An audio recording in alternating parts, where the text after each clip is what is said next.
On this episode of Intent Topics, we're going to talk about outsourcing versus hiring business development reps.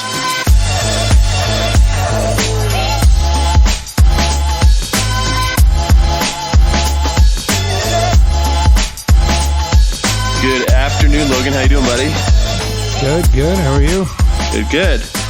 Yeah. So this is a topic that's come up a couple times recently in sales calls, and I thought it'd be worth chatting about the kind of pros and cons of outsourcing business development reps versus hiring them and putting them in-house. Cool. Yeah. Cool. What are your thoughts on that? Well, I think obviously businesses need to make the right decision for them, and I have some thoughts on how to figure out if that's right. So if that's what we're going to talk about today, let's dive into it. Let's do it. What do you think? So let's start with what you said there. Kind of, it depends, right? So it's not a one size fits all thing for sure. So let's talk about that a little bit. Yeah. So business development and sales, I think, have been separated due to the amount of activities that are now possible, right? So back in the day, salespeople, you could just give them a list. They could go on the road, whatever. It was very simple. Now, the amount of data that's out there, the amount of kind of opportunities like selling has over the last 20 years, like you can sell over a vast expanse as opposed to, really tight territories because of the phone and internet and sort of, go to meeting and all that kind of stuff. So you're not traveling around anymore. Exactly. You're at your desk doing research, making conversations start, right? Yeah, exactly. And so I think that's where the business development role is really important, right? Because they can, the amount of data and calls and emails and cold stuff that there is to do, you could completely sort of inundate a sales guy or woman with tasks that are not necessarily high value, right? Now, I think that salespeople should always prospect, right? But I think it's a little bit different. Like you can arm a salesperson with material to prospect and a list of prospect that's not necessarily like completely cold and all that. Yeah. So when it comes to business development, you really have to think like what kind of expanse am I selling into? Do I have a very focused, like if I'm in an industry where there's only 100 firms, right? I never want to hire a business development person. Right. Yeah. I want to make sure that the salesperson is that's going to be, touching that account is going to be, really working that. Yeah. Okay. If I'm in a fairly expansive, highly competitive sort of marketplace, business development's a great opportunity to really weed out for that salesperson the right opportunities, right? So when it comes to do we want to go the business development route, in-house or outsource, we first need to decide, is business development even the right thing to do, right? Sure. And so I think it's like how many what's our like total addressable market? How complex are these deals? How much is it like, there's some industries, we all know them, where it's kind of like, they call it like the old boys club, right? It's about who you know. Well, business development is not a place for that, right? Business development is a place where, cold intros are sort of par for the course. Researching companies that have never been seen on a target account list, very important. Yep. Depends on the product as well, right? Yeah, exactly. Yeah. So then when we say, so let's assume that the company that, or for the company that we're talking about, that business development is a necessary sort of piece of the puzzle. And, when we look at like the predictable revenue models and whatnot, we can say this fits. We need to generate X amount of leads. We need to generate X amount of appointments. And it's really kind of a numbers game. It's not really about, I got the, one of 100, sort of decision makers, right? So we say it's a numbers game. We need to generate X amount of SQLs. We need to generate X amount of appointments. We need a BD's, a business development center or a business development team. Okay. Then I think for the sort of in-house versus outsource, it's really a risk calculation, right? So when you're in-house, there's risk, and when you're outsourced, there's risk. All right, let's talk about that. In-house risks. Well, you can start with training, right? Well, you can start with performance, right? Exactly. So there's the performance, but really when it's in-house, it's on your dime, right? So everything that, depending on the state that you're in, depending on the country that you're in, depending on you sort of take on the liability for your brand, not necessarily like legal liability, but everything that happens with that BDR or the team of BDRs is now your responsibility, right? Sure. Not that it's not when it's outsourced, but it's a different sort of responsibility, right? Yep. Now you're trying to plug somebody into your culture. You're trying to, and for companies that are like new to the business development game or have a flagging business development game, right? So they're just not, getting the numbers that they need. Mm-hmm. This is really hard because a sales manager and a business development manager are two very different people. And that's because like you're trying to get people to do different activities, right? That's like saying the head of the janitorial staff can go run a factory line, right? Like they're just different things. They're different things. Yeah. The other liability, since we're using that word, is the cost, right? It's not just the salary, it's the desk, it's the computer, it's the T-shirts, it's the Mike and Ike's, it's the coffee, it's all the stuff you need to retain a employee, right? And there's a cost associated with that you just don't need to incur. The other thing is we talked about this in another podcast, is kind of like selling a product that like maybe you've created and your emotions with that. Similarly, like if your sales team's not performing or you need new leads or whatever it is, maybe you're doing it wrong. Right. And you might not ever find that out if you don't go work with a company that are experts, maybe across industries, across clients like we do. Exactly. And maybe their messaging needs to be different. Maybe the cadence needs to be spread out, or all the different factors that we're constantly testing, right? Not to say you can't do that internally, but I'm saying there's likely, or it's possible that there's an element of just like, maybe your kid's just ugly, but you don't know, but you can't admit it, right? Yeah. I think it's like the way that I would put that is like you have the risk of not attaining the competencies that you need to be successful. Yeah. Right. Yep. So it's like, if you're building a team from scratch. So the one way to counter this, right, is if you have the budget and you're going to get the ROI off of this, to go out and hire a team of BDRs with a experienced business development manager. You're not making the business development management role somebody's like side hustle in your organization. Because that's not a good idea.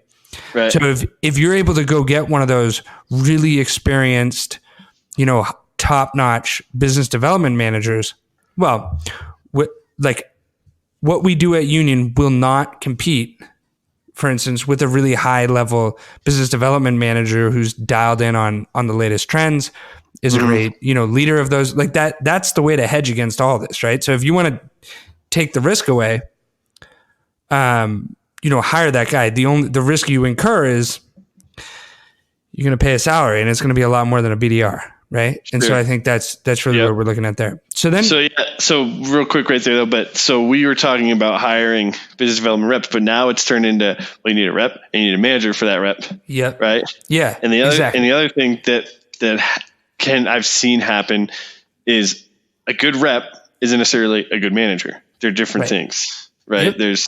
There's doing the act of generating business, and then there's leading the team and the process, and coaching them on their swing. They're just different things altogether. So if you're outsource, you don't need that, because that's kind of built into what you're paying for, right? And so the big risk on the outsource side is picking the right company, right? So we've seen so many. I mean, these are our competitors, right? Yeah. So there new are one in the inbox every day. Right. There are very good competitors in our space, right? Like there are companies who have been extremely successful that I admire, that I've read their blogs, all that kind of stuff. There's also the other side where, they just kind of take the money from their client until the client is done paying them because there's a lack of performance, right? So, the real sort of risk is you pick the wrong company. The way to hedge against that is, how much does the company that you're looking at for outsourcing have experience in your industry or related industries, right? Is that competency that you don't want to build internally, is that truly in the company that you are looking at outsourcing to? If it's not, and if they're just like a generic lead generation company, you need to look, and it's not that hard to look for, companies who are like this. Now there's definitely a continuum where, like here at Union, I'll spend with my team, before we say yes to bring a client on, we'll spend 2, 3, 4 hours sort of dry running the strategy and figuring out if there's enough content to really, drive success. Right. So I would never yep my way into a deal, because I know the bludgeoning, the potential of a bludgeoning from somebody who I said, yes, this is going to work, and then it doesn't, right? I've been on that side of the coin, and it's expensive. It's expensive, and it's embarrassing to the person who says, yes, I can do a good job, and they don't do it. Yeah. Right? Yeah. So I think when we look at the outsourcing side, it's like, all right, if hiring that BDM, the business development manager, and hiring 2, 3, 4 reps isn't worth it, or you're uncomfortable with that, or you want to see, is the business development sort of function in my business necessary, go outsource. If you're going to outsource, make sure that the core competencies of the company that you're outsourcing to align with what is needed to sell your product or service. I would say that if you have budget and you want to get quick wins that are lined up with your overall business strategy, the right outsourced business development company is 100% of the time going to be quicker and more efficient than trying to develop that competency inside of your business.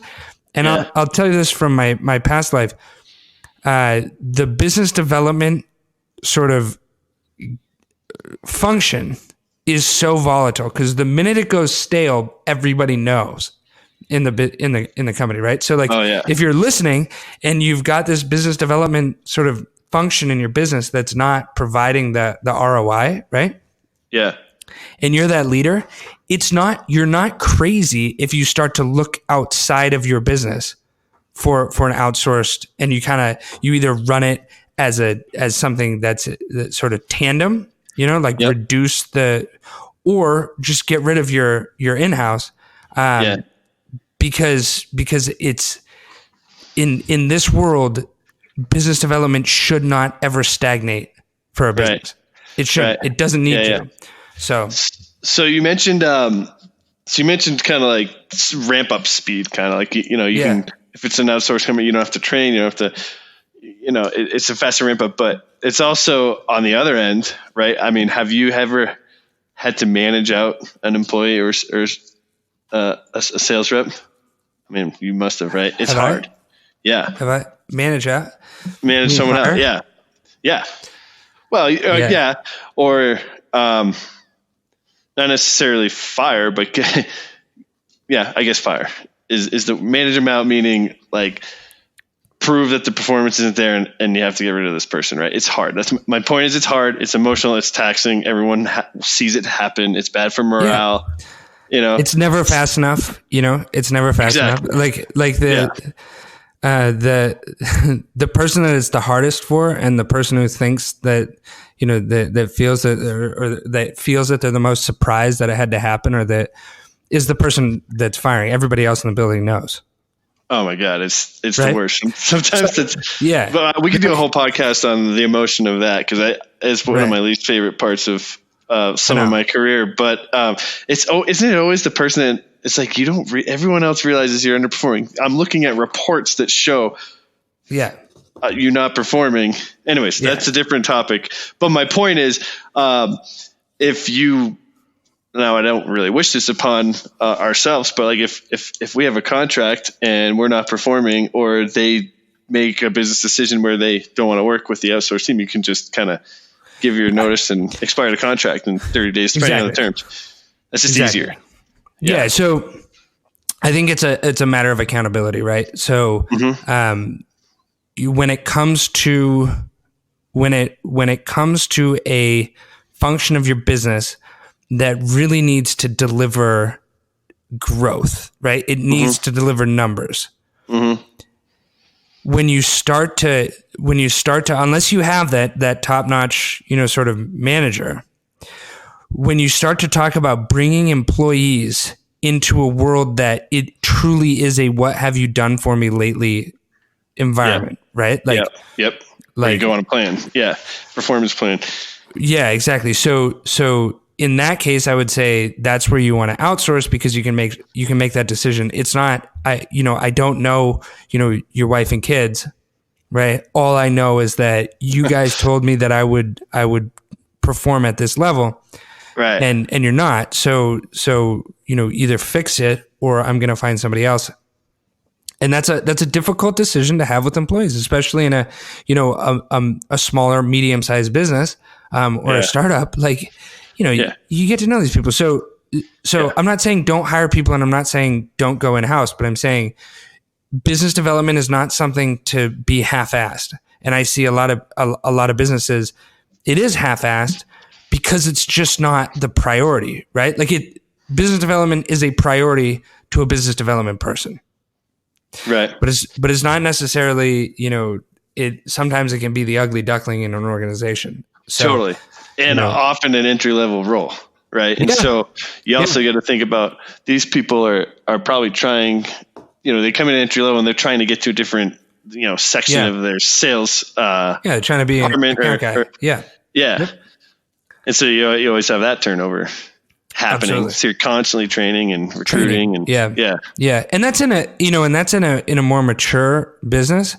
And I think like that's still a place, like when you look at the more mature businesses, what we're doing for those kinds of businesses is really augmenting their business development teams, right? Right.